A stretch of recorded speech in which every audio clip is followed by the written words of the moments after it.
Hey everyone, this is Dan, and this is my Vorel of the Hull Clade Commander deck.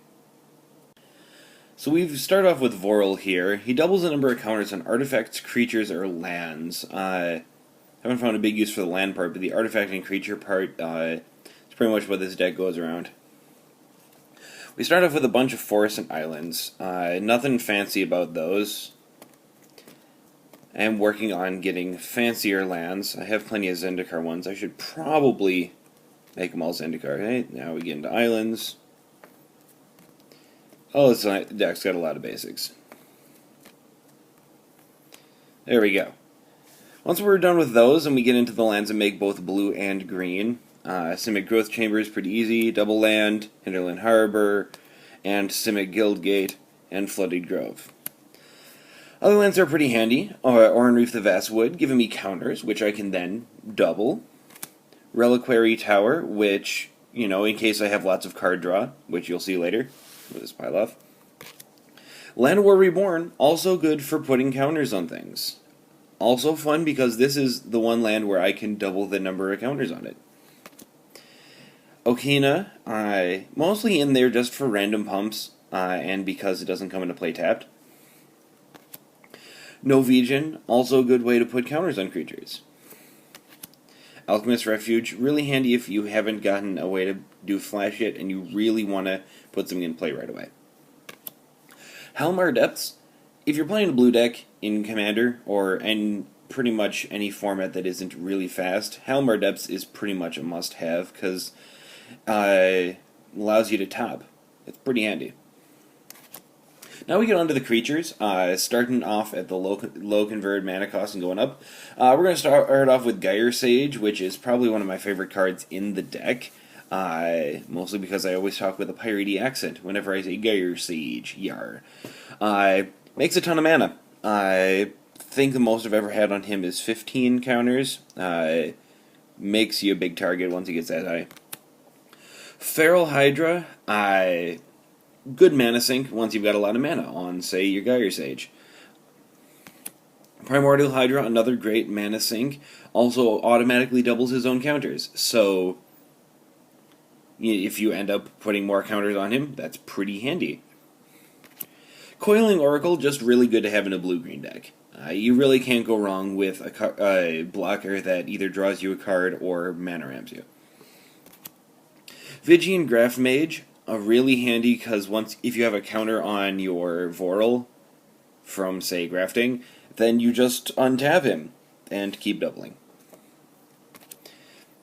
Edric is another card that if you're playing blue-green, you really have to have it. Its card advantage, its table politics is just really good. Gilderbairn, the other card that does what Vorel does, but with a few key differences. For one, he untaps instead of taps, so you have to find a way to tap him in the first place. Kinda difficult. And he can put counters on any type of permanent. This would make it handy if I were playing Planeswalkers in the deck, which I am not, because, whatever. But if you have any enchantments that have counters on them, then he can double the number of counters on those, and you'll see that come in handy a little later. Champion of Lambolt.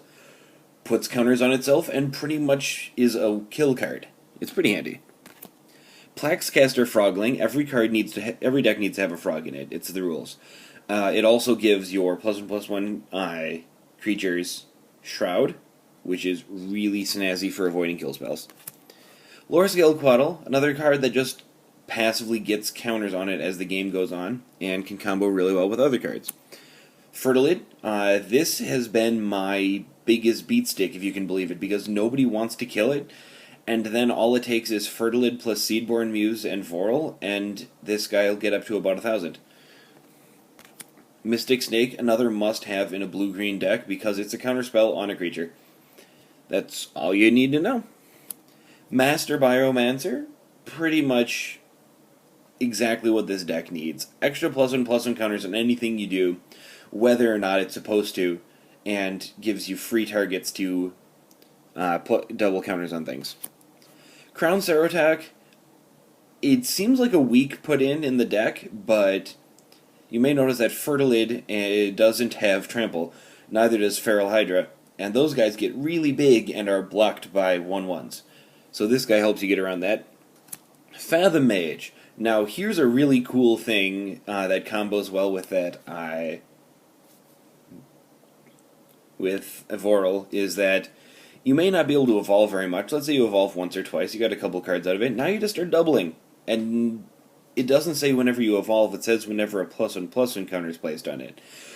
So you get pretty degenerate fast with this guy. Fungal Behemoth. Really good if your deck ever revolves around +1/+1 counters. You can suspend it to get you some extra counters, or you can just play it as a big fatty if you've got, say, your Fertilid out, and he's, say, 960, which has happened. Forgotten Ancient, pretty much the most broken card in this deck. Think Torian Mauler, but whenever anyone plays a spell, including you, and you can just move those counters to, say, Fathom Mage and draw a ton of cards. Michaeloth. Devour's kind of hard to do in this deck, but if ever there was something that you really wanted to double counters on, this would be it. Mercfiend Liege. You kind of have to have this if you ever have any tap abilities in your deck. It's pretty much required, and it also pumps up your guys, so double bonus. Momer Vig, also another auto-include in a blue-green deck, especially if it's creature-based, which a blue-green deck has to be by law. You're going to be able to search out creatures, so you play this, you play your commander, go search out Mercfiend Liege, play Mercfiend Liege, go search out Gilder Baron. You go through your deck pretty fast.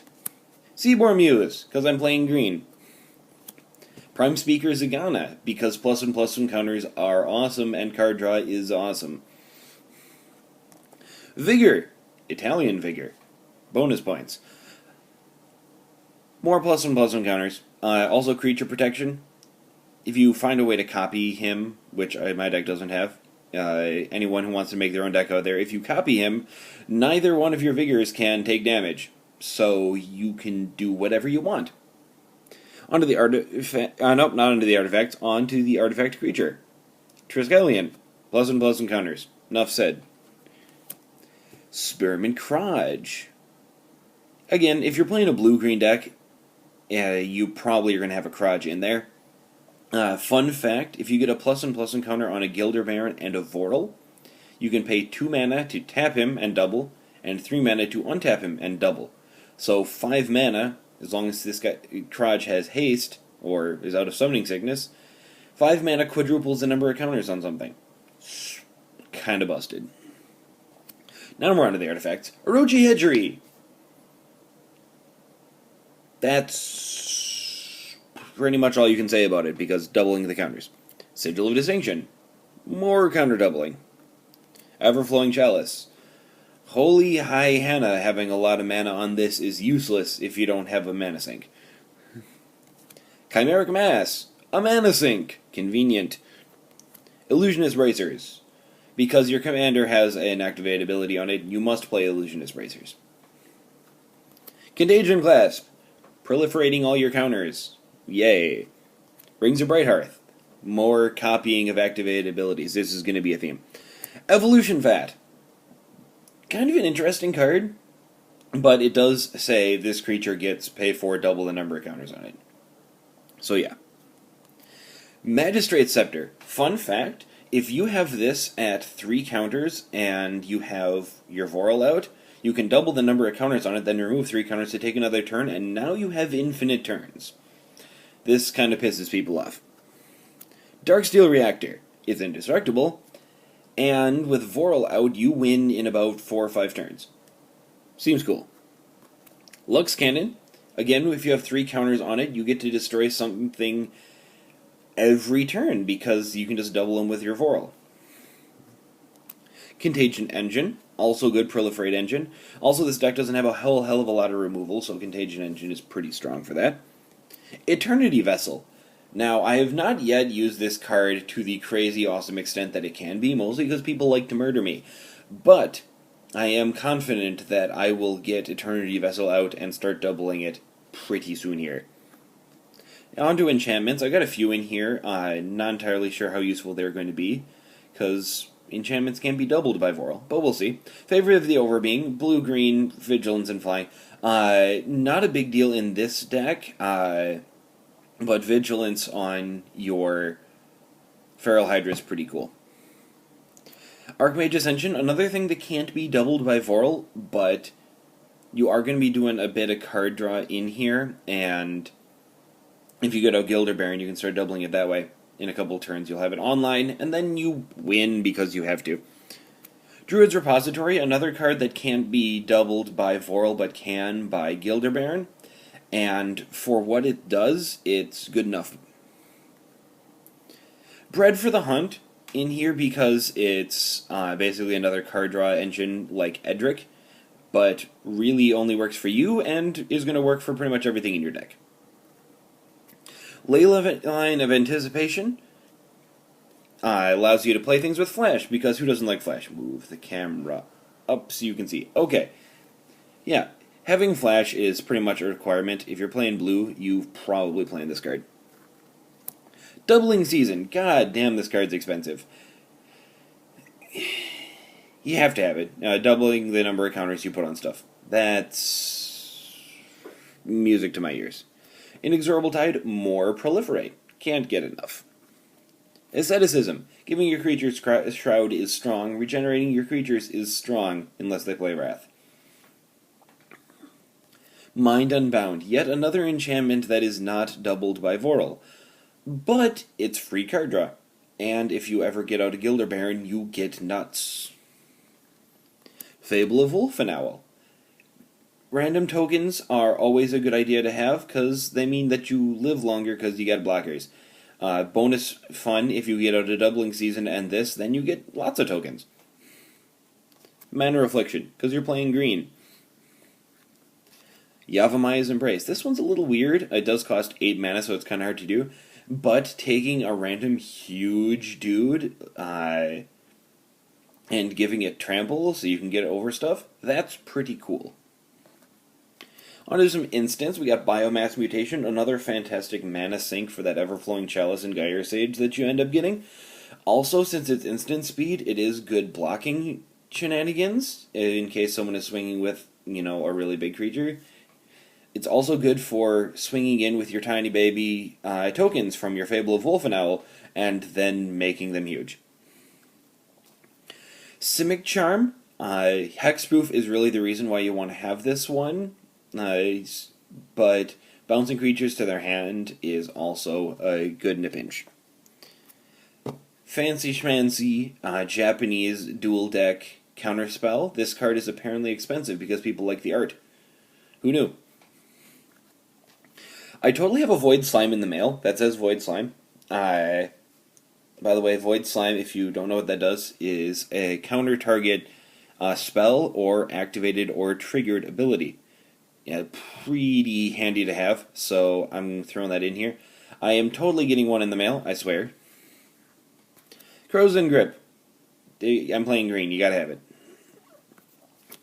Spell Crumple. I only play the best counter spells I can find in here. Spell Crumple is really handy, especially for crumpling commanders, because sticking someone's commander on the bottom of their library is kind of a jerk move. Last Word, again, great counterspell, because it can't be countered itself. And this comes in handy when the Shroom deck is going crazy, or, any blue deck is going crazy. Wants a time stretch. Cultivate, onto the sorceries. Want to get me some mana. Unexpected Results, also good for getting mana, but also good for getting whatever else you want.